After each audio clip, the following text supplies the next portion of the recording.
Full-time whistle has gone at San Siro. Milan 0, Inter 2. Shaka Hislop, Champions League semi-final first leg. 2 goals in the first 11 minutes. Inter came flying out of the traps and were pretty comfortable holding the lead. Could it have been a case they should have scored more? Or in the second half, it was better from Milan, but still not enough? I think it was a case of Inter Milan managing the game as best they could, and you totally understand that. Yes, you're 2 up after 11 minutes, and to be honest, it could have been so much more in the first half. Inter was just that dominant over their city rivals.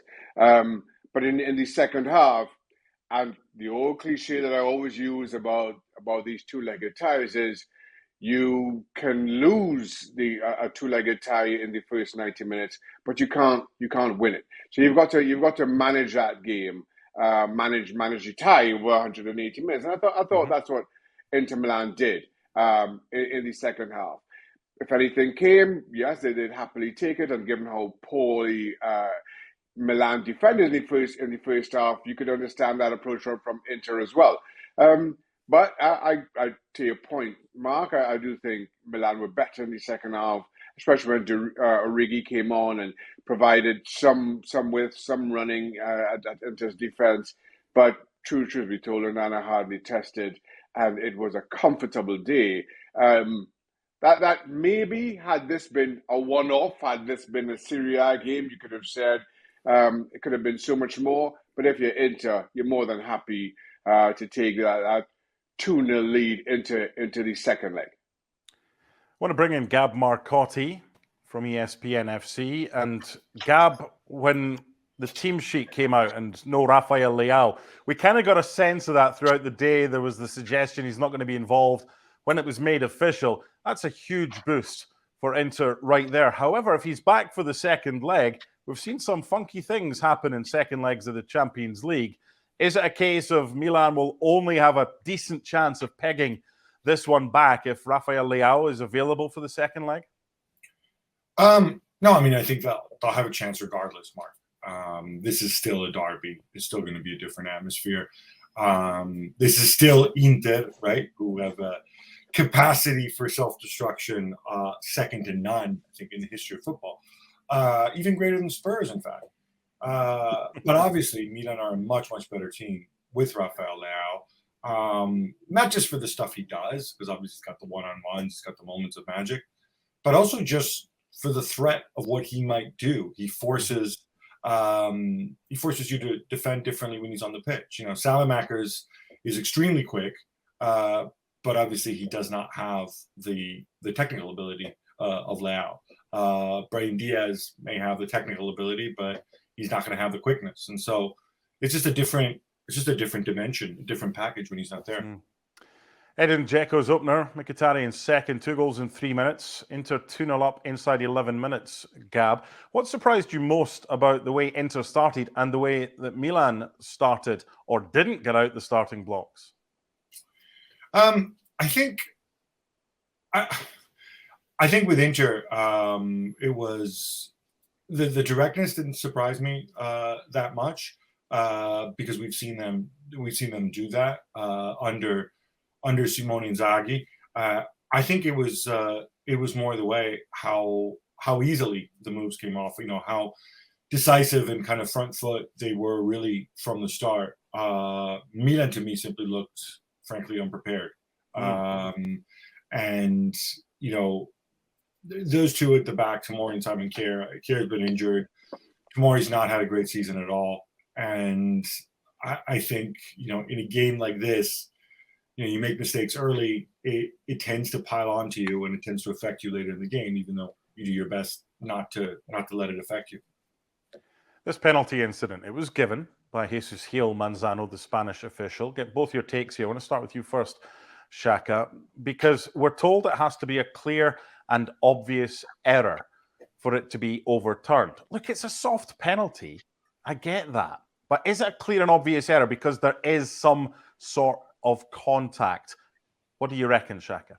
I am totally comfortable with the overturning of the penalty Okay. and the manner in which it happened. To your point, yes, there may have been some contact and it would have gone down as a soft penalty, but just given the way that Jesus Hill was refereeing the game all along, AC Milan had a couple of calls that they thought warranted a penalty themselves that Jesus Hill Manzano didn't bother to give, and certainly wasn't referred to the monitor by the VAR. That was in totally keeping with the penalty that was given on Lautaro Martinez and then overturned.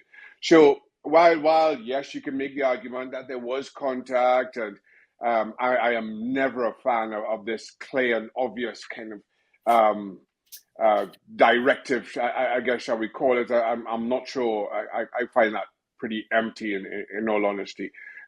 Just given the way that the whole game was going, it was consistent. So, and as a player, pre-VAR, post-VAR, all you ask is consistency, and overturning that call for me was just that.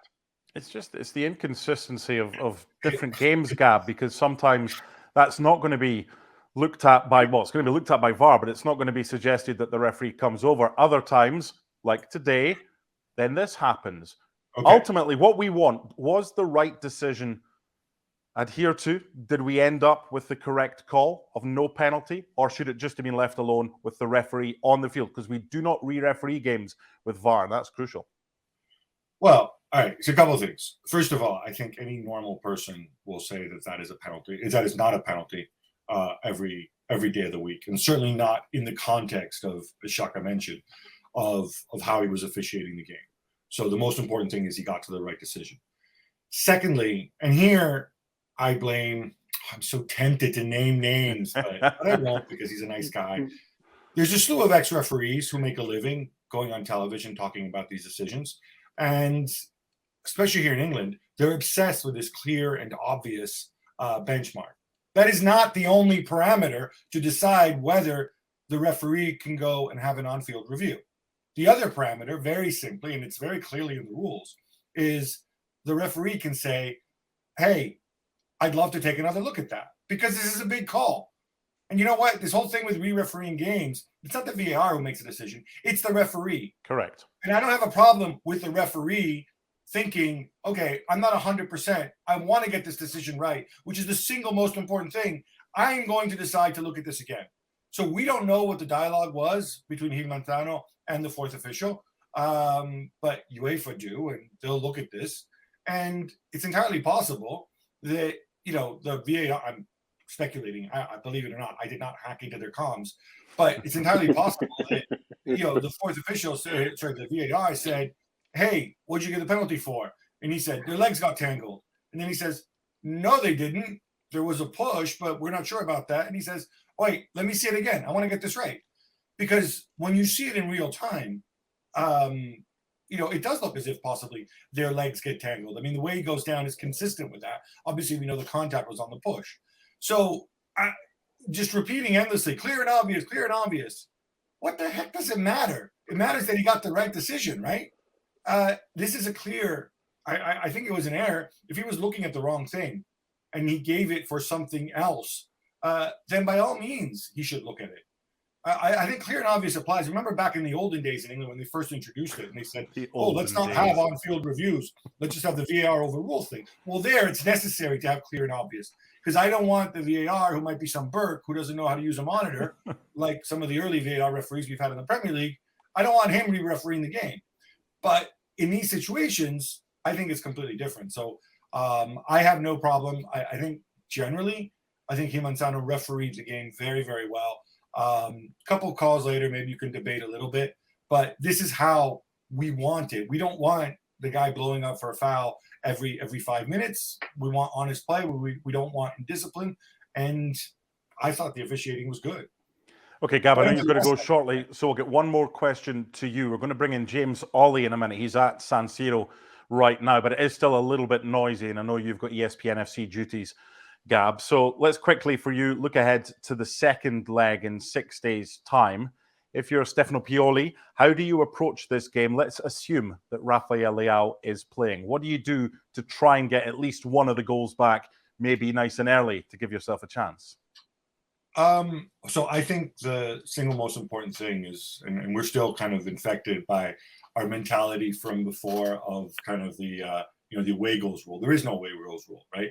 It's halftime, you're 2 goals down, and you have 90 minutes plus 30 if you equalize to go and win this tie, right?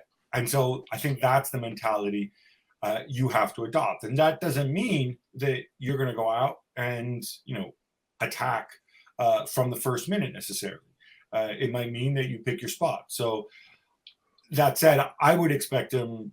I would expect to see. I wouldn't expect 3 midfielders like we saw tonight. Obviously, until Benacer went off. Mm-hmm. I don't know what condition Benacer is going to be in. He would be a huge loss for the second leg if he's unfit. I would expect at the back. I'd be surprised if he changed the back 4 ultimately, because all told, it probably is the best combination. Some of the mistakes we saw tonight notwithstanding. But, you just remind yourself, all right, this is a game that, we play to win every game.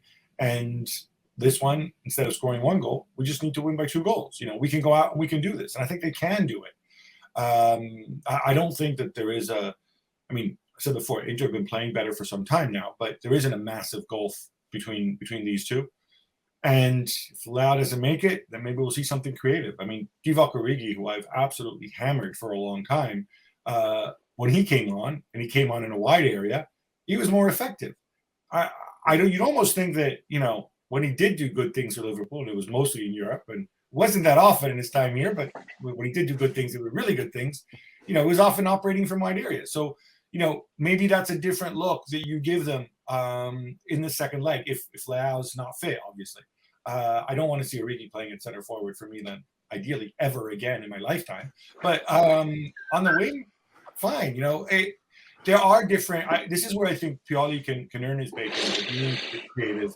Simone Inzaghi always kind of does the same thing, except with the strikers, right? He fiddles around. It's striker by committee.